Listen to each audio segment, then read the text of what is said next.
Halo guys, welcome to my YouTube channel.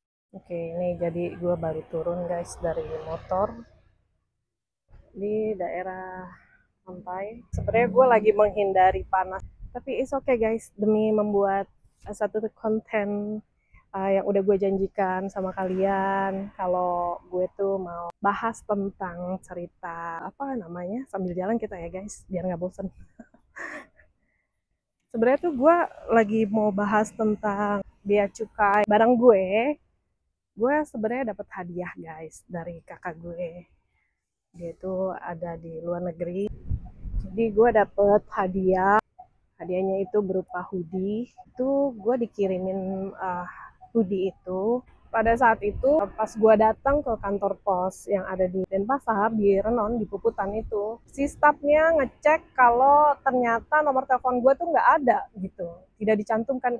Itu nggak mungkin gitu loh. Secara gue mikir gini ya, orang kita kirim barang ke sesama daerah aja pasti nomor telepon itu yang paling penting ya kan, di samping alamat ya, nomor satu pasti alamat gitu loh. Terus nomor dua pasti kontak orang yang bakal kita kirim itu gitu loh, yang bakal disertakan gitu. Tapi kok bisa gitu kan?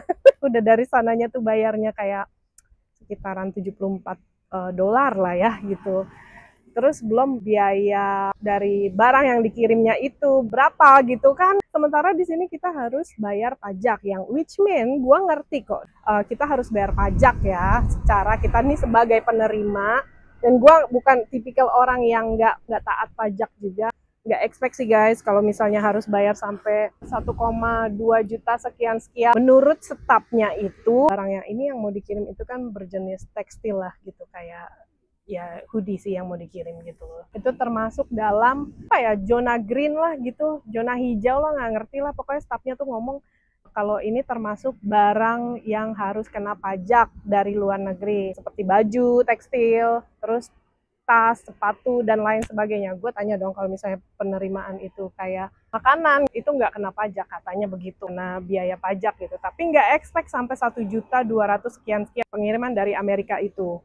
Karena gue ngerasa gue harus konfirmasi dulu sama kakak gue ya, jadi gue minta waktu buat pas gue datang itu, gue minta waktu buat nggak diproses dulu. Menurut orang kantor posnya itu, gue harus datang ke bea cukai, ngajuin proses retur, which mean barang yang udah dibalikin ke bea cukai itu bakal diretur ke Amerika. Jadi ya gue harus konfirmasi dulu sama kakak gue. Sedangkan setelah gue konfirmasi gitu kan, gue cek juga berapa lama prosesnya bakal diretur kembali gitu loh. Dari pas gue datang itu pas bulan Agustus tanggal 2 kalau nggak salah, itu barang bakal diretur setelah 1 bulan.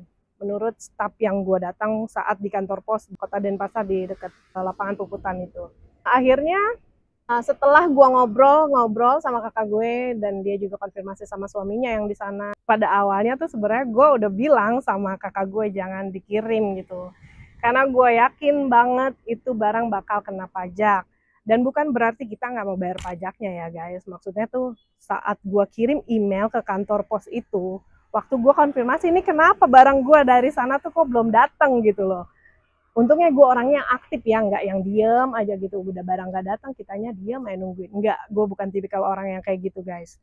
Email yang gue kirim ke kantor pos Indonesia itu dibales, katanya gue bakal kena biaya bla bla bla segala macam, ada biaya sanksi lah segala. Gue nggak ngerti sanksi apa.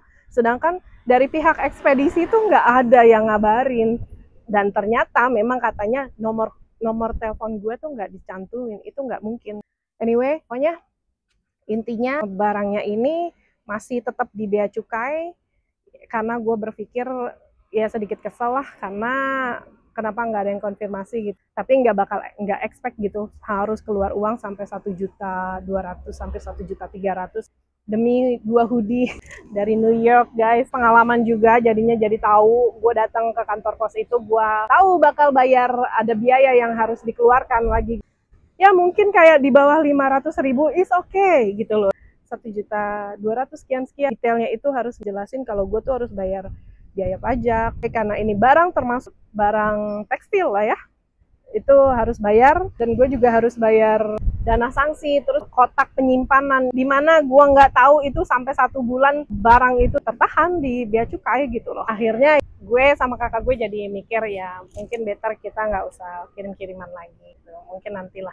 Nah, intinya itu sebagai pengalaman, kalau barang yang kita terima, pengalaman gue sendiri ya, barang yang bakal gue terima itu bakal kena tax atau kena pajak kayak gitu guys. Kurang lebih kayak begitulah pengalaman gue bercerita sedikit tentang barang yang gue terima yang bakal diambil gitu loh dari pihak kantor pos. Gue terimanya di kantor pos Indonesia, terus gue harus mengklaim itu pajak di bea cukai.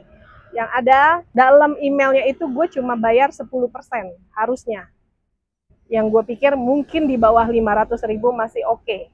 Bukan berarti nggak mau bayar pajak.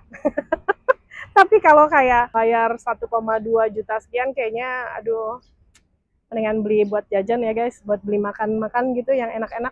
Intinya gini deh, dari pengalaman gue itu bukannya kita nggak mau keluarin uang, no, itu nggak banget gitu, itu bukan kita banget. Tapi dengan hal kayak mungkin gini deh, contohnya kita pas kalau ada harus kita bayar kayak 5 juta, di atas dari 1.300.000 lah ya kita taruh ya, 1.300.000 itu pajaknya ya. Lebih dari itu pun kita pasti mau bayar gitu loh.